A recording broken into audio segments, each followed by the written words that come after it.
Hello everyone! Thank you for joining me to learn more about chemistry. Together we are going to learn about a special kind of chemist called a medicinal chemist and do a quick lab together.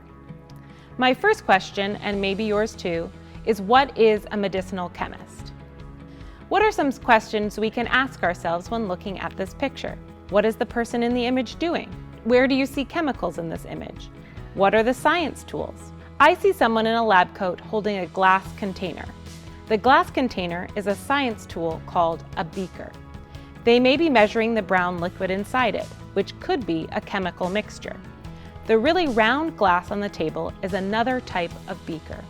And I see a container with a lid on it at the front of the image, which looks like it has more of that chemical mixture in it.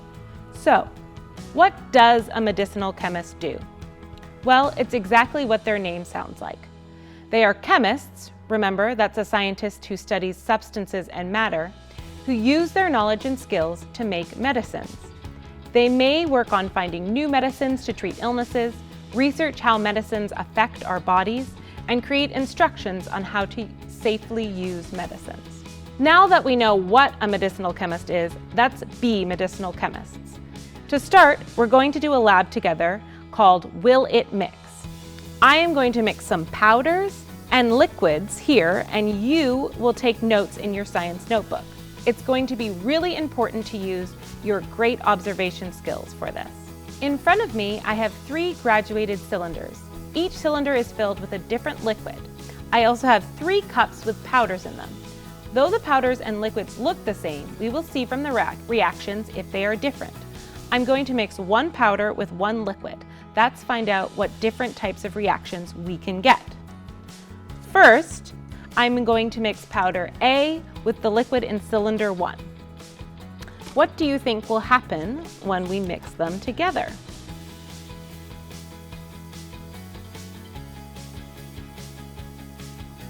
I'm going to take this and give it a stir.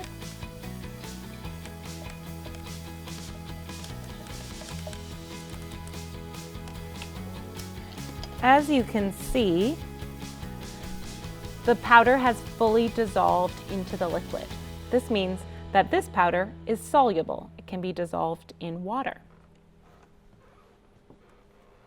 Now I'm going to mix powder B with the liquid in cylinder 2. And we're going to put a little bit of the powder in. These tools aren't very precise. You can see right away that there's a different reaction that's going on.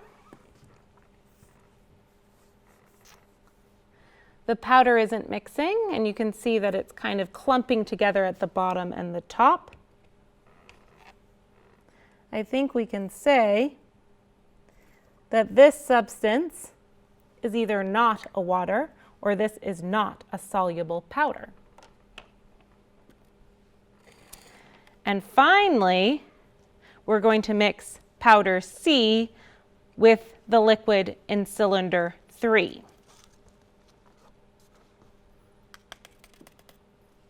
I'll try to be better about this one here, like chemists at home, a little more precise.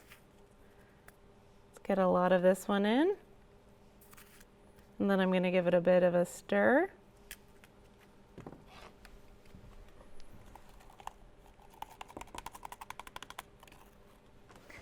What do we see happening? This one has a very different reaction. As we can see, the bubbles are spilling out over the top of the cylinder.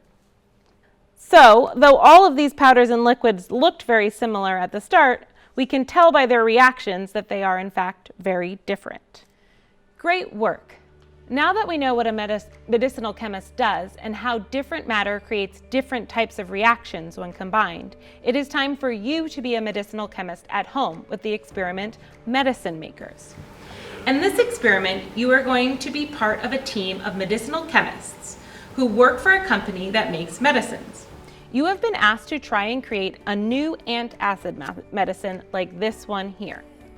In order to create this new medicine, you have been given these materials.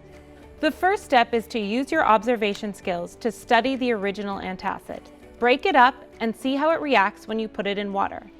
Write down your observations so you can try and recreate the reaction with the materials you have been given.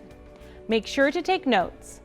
Good luck, and thank you for joining me today to learn about medicinal chemistry. I can't wait to hear about the new medicines you have created at home.